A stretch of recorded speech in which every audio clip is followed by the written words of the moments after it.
Hello everyone, આજે હું તમારી સાથે શેર કરીશ જુવાર અને પાલકના વડા. ગ્લુટન ફ્રી રેસીપી છે. સ્વાદમાં એટલી ડિલિશિયસ અને ટેસ્ટી, વધારે ઓઇલી પણ નહીં બને. તમે એને ઇવનિંગ ટી સાથે અથવા any time of the day consume કરી શકો છો અને એન્જોય કરી શકો છો. ઘરમાં ગેસ્ટ આવે તો એપિટાઇઝર માટે બેસ્ટ ઓપ્શન છે. ઇવન તમે એને ટ્રાવેલિંગમાં પણ લઈને જઈ શકો છો. 2 થી 3 દિવસ સુધી ખરાબ પણ નહીં થાય. હાર્ડલી 15 થી 20 મિનિટમાં બનીને તૈયાર થઈ જાય છે અને ટેસ્ટ તો લાજવાબ. તો ચલો બનાવવાનું શરૂ કરીએ. આ ટેસ્ટી અને આસાન વડા બનાવવા માટે મેં અહીંયા લીધી છે પાલક. એને ફાઇનલી ચોપ્ડ કરવાની છે. સારી રીતે વોશ કરી અને એકદમ ફાઇન ઝીણી સમારી લેવાની છે. તો અહીંયા મેં 1 કપ પાલક ઝીણી કટ કરીને લીધી છે. એની સાથે જ અડધો કપ ઝીણી સમારેલી કોથમીર લેશું. અડધી ટેબલ સ્પૂન લીલા મરચાં અને આદુની પેસ્ટ લેશું. આદુ અને મરચાંનું પ્રપોર્શન થોડું વધારે રાખવાનું છે. અને અહીંયા હું લઈ રહી છું 2 મોટી ચમચી લસણની પેસ્ટ. એને મેં ફાઇન પેસ્ટ નથી કરી, દરદરી રાખી છે. લસણની માત્રા તમે તમારા ટેસ્ટના હિસાબે વધારે ઓછી કરી શકો છો. 1 મોટી ચમચી લેશું તલ. સ્વાદના અનુસાર મીઠું એડ કરી લો. વડાનો કલર સરસ આવે એના માટે 1/4 ટીસ્પૂન હળદર એડ કરશું.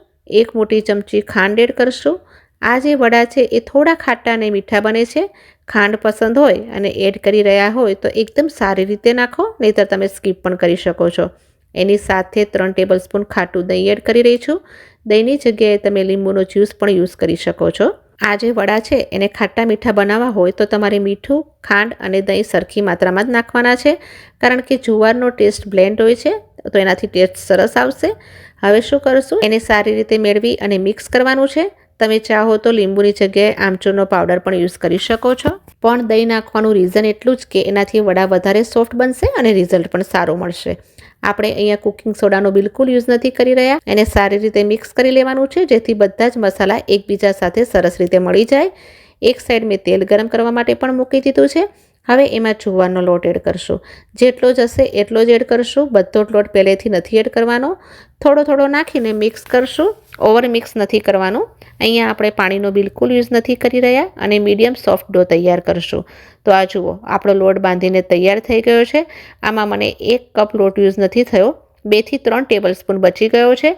તો લોટ આપણો તૈયાર છે. એક પ્લેટમાં તલ લઈ રહી છું અને આ પ્રમાણે ફેલાવી દઈશ.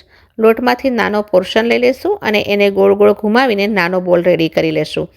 બોલને તલની ઉપર રાખીને હલકું પ્રેસ કરશું. બની શકે તો નાના નાના જ વડા બનાવશું, જે જોવામાં બહુ જ સુંદર લાગે છે. એને આપણે બાઇટના ફોર્મમાં પણ લઈ શકીએ છીએ. તો આ જુઓ, આ રીતે બધા જ વડા તૈયાર કરી લેશું. તો આપણે બધા જ વડા બનાવીને તૈયાર કરી લીધા છે. અને જુવારના વડામાં તમે ઘણા જ શાકભાજીઓનું પણ વેરિએશન કરી શકો છો. જેમ કે મેથી, દૂધી, ગાજર કે કોર્ન પણ એડ કરી શકો છો. થોડો લોટ નાખીને ચેક કરી લઈએ. લોટ છે જલ્દીથી ઉપર આવી જાય છે અને બબલ્સ પણ જલ્દીથી તેલમાં ક્રિએટ થાય છે. મીન્સ આપણું તેલ છે એ સરખું ગરમ થઈ ગયું છે. અને એક એક કરી અને વડાને ફ્રાય કરવા માટે મૂકી દેશું. વડા નાખતી વખતે ગેસની ફ્લેમને હાઈ રાખશું અને થોડી વાર પછી સ્લો કરી લેશું. હમણાં એને છેડશું નહીં, એટલે કે ચમચો નહીં લગાડીએ. એને સારી રીતે ફ્રાય થવા દેશું. અને એ જ્યારે એની મેળે ઉપર આવી જાય આપણે એને ફ્લિપ કરી લેશું. તો હવે આપણે એને ફ્લિપ પણ કરી લઈએ અને ગેસની ફ્લેમને કરી લેશું એકદમ સ્લો. અને આ વડાને ફ્રાય કરવામાં 3 થી 4 મિનિટ લાગે છે. એને પ્લેટમાં નીકાળી લેશું. એવી જ રીતે આપણે બીજો બેચ પણ રેડી કરી લઈએ. એક સાથે વધારે વડા નાખશો તો પણ આ ચીપકશે નહીં. બીજો બેચ પણ આપણો રેડી થઈ ગયો છે. તો છે ને બિલકુલ ઇઝી, ટેસ્ટી, ટેમ્પટિંગ અને જોઈને જ ખાવાનું મન થઈ જાય એવા જુવારના વડા બનીને તૈયાર છે. તમે એને કોઈ પણ સિઝનમાં બનાવીને એન્જોય કરી શકો છો. દહીંની સાથે એનું કોમ્બિનેશન જબરજસ્ત લાગે છે. એની સાથે તમારે ન તો લીલી ચટણી જોશે, ન તો કેચઅપ. એ પોતાના જ ટેસ્ટમાં એકલા પણ ખાવામાં બહુ સરસ લાગે છે. તો કેવો લાગ્યો આજનો આ વિડીયો? કમેન્ટ સેક્શનમાં તમારો ફીડબેક જરૂરથી શેર કરજો. અને જો વિડીયો પસંદ આવ્યો હોય તો પ્લીઝ વિડીયોને like, share and subscribe to my channel. જલ્દી ફરી મળીશ નવા વિડીયો સાથે. Till then take care and stay healthy.